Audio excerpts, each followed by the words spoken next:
Via papa, papa, via papa, via papa, via papa, via papa, via papa, via papa. Via papa, c'est Camille qui en parle. Je vous allais en parler beaucoup mieux grâce à un livre écrit par une auteure. Oui, une auteure, une écrivaine. Qui s'est intéressée au sujet. Et quel sujet, hein? Absolument. Elle est passionnante et elle est également passionnée d'histoire. C'est Lorraine Kaltenbach qui publie Fille à papa chez Flammarion. Il y a à peu près 80 portraits de père et fille. Évidemment, père célèbre. C'est souvent père célèbre, fille. Mais il y a quelques cas aussi de filles célèbres avec leur père. Exemple, Jackie Kennedy et son père, entre autres. C'est passionnant parce qu'en fait, vous n'avez que 3 ou 4 pages par portrait. Donc, c'est-à-dire que vous avez l'essentiel, on ne se perd pas dans une foultitude de détails. Alors, vous avez par exemple des pères possessifs, des pères jaloux, des pères normaux. Il n'y en a pas beaucoup. Vous avez... père absent, j'imagine. Père absent, évidemment. Père absent, père très autoritaire, père infidèle, père alcoolique. Enfin, il y a tout ça. Et c'est très intéressant. Alors, vous allez croiser que des gens que vous connaissez. Hein, Staline, Trotsky, John Fitzgerald Kennedy. Enfin, il y a toute une galerie de personnages. Et je vous assure qu'on apprend plein de choses. Nous avons rencontré Lorraine Kaltenbach. Regardez. Ma fille, mon enfant, je vois venir le temps où tu vas me quitter.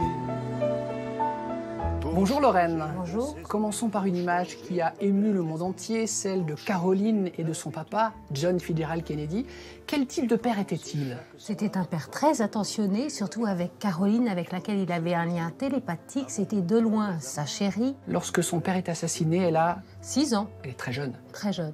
Et on a cette image avec son petit frère aux obsèques, avec Jackie Kennedy, tous les 3 dignes. Tous les 3 très dignes. Et ce qu'on ne sait pas, c'est la petite lettre qu'elle a laissée dans le cercueil de son père. C'est très touchant. Quelques mots qu'elle a... Quelques mots, papa, on t'aime, on t'adore. Tout ça est parti dans le cercueil de John Kennedy. Mais à chaque retour, nos mains se rejoignaient. Léopoldine Hugo et son papa Victor, grand écrivain. Le drame du père possessif qui ne va pas vraiment se remettre du mariage de sa fille et qui du coup boudasse un peu et qui ne se rend pas compte qu'il ne la verra qu'une journée après son mariage. Il part en vacances avec Juliette Drouet, sa maîtresse. Il ne reverra plus jamais sa fille qui, comme on le sait, meurt en se noyant dans les boucles de la Seine. Il ne s'en remettra jamais. Bonne route, tu prends le train pour la vie. Staline et sa fille Svetlana. Oh bah ça, c'est le drame. C'est le drame d'avoir non seulement un père possessif, mais en plus un tyran paranoïaque. Svetlana et son petit trésor, dès qu'il rentre du Kremlin, il passe la voir, il l'embrasse, il joue. Sauf à dire que tout ça va se gâter à partir du moment où certains messieurs vont s'intéresser à sa fifi. Le premier va être envoyé pendant 10 ans dans le cercle polaire pour avoir gardé un peu innocemment à Walt Disney avec Svetlana. Elle était devenue adolescente à ce moment-là. Elle était adolescente. Lui pense que ce garçon est envoyé par les services secrets britanniques, moyennant quoi elle s'en tire avec une paire de gifles, mais lui part casser de la glace pendant 10 ans dans le Nord. Dans le cas de Rita Hayworth et de son père, Eduardo, là, on tutoie le glauque quand même. Le très glauque, puisque danseur espagnol, il comprend très vite le profit qu'il peut tirer de cette fille ravissante qui sait si bien danser. Donc il l'emmène de l'autre côté de la frontière mexicaine. On est en plein dans la prohibition, donc tous les Américains déferlent pour boire du gin et regarder quelques petits spectacles affriolants.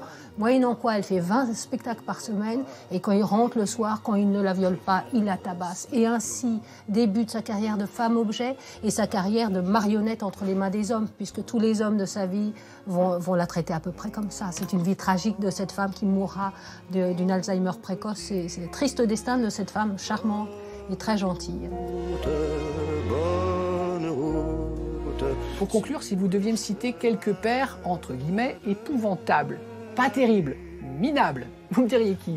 Je vous dirais Orson Welles, qui est un père totalement erratique, un enfant incapable de la moindre sollicitude paternelle, qui est capable de disparaître pendant 8 ans. Et les rares fois où il déjeune avec sa fille, lui dit « Mais ma fille, tu ne peux pas savoir mon désespoir. J'ai perdu tellement de mes enfants morts-nés faute de financement, car ses seuls enfants, ce sont ses films. » Un autre peut-être? Un autre, Trotsky aussi, uniquement préoccupé de son combat. Il a une fille qui est un peu fragile psychologiquement et tout ça, ça l'encombre, il a autre chose à faire. Donc il la renvoie alors qu'elle est venue, dévote d'amour, elle est venue le retrouver à Prinkipo et lui, vraiment, il veut s'en débarrasser. Résultat des courses, elle va se suicider. Et il utilisera cette mort, il devait certes être malheureux, mais il utilisera cette mort pour dire, ben voilà, je suis la victime, tout ça c'est de la faute de Staline, c'est de la faute de l'Union soviétique. Pour moi, c'est un des pères les plus minables.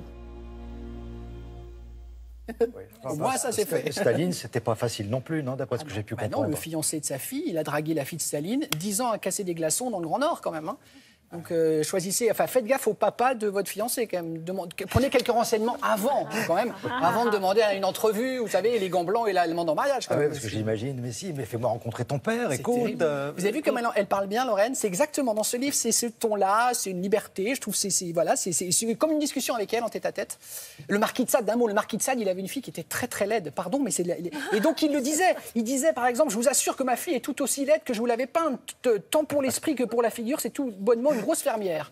Merci, monsieur le marquis de Sade, quand on parle de sa fille. C'était horrible. Horrible, le marquis de Sade. Bon, bah, ça merci s'appelle beaucoup. Fille à papa chez Flammarion. Merci beaucoup, Damien.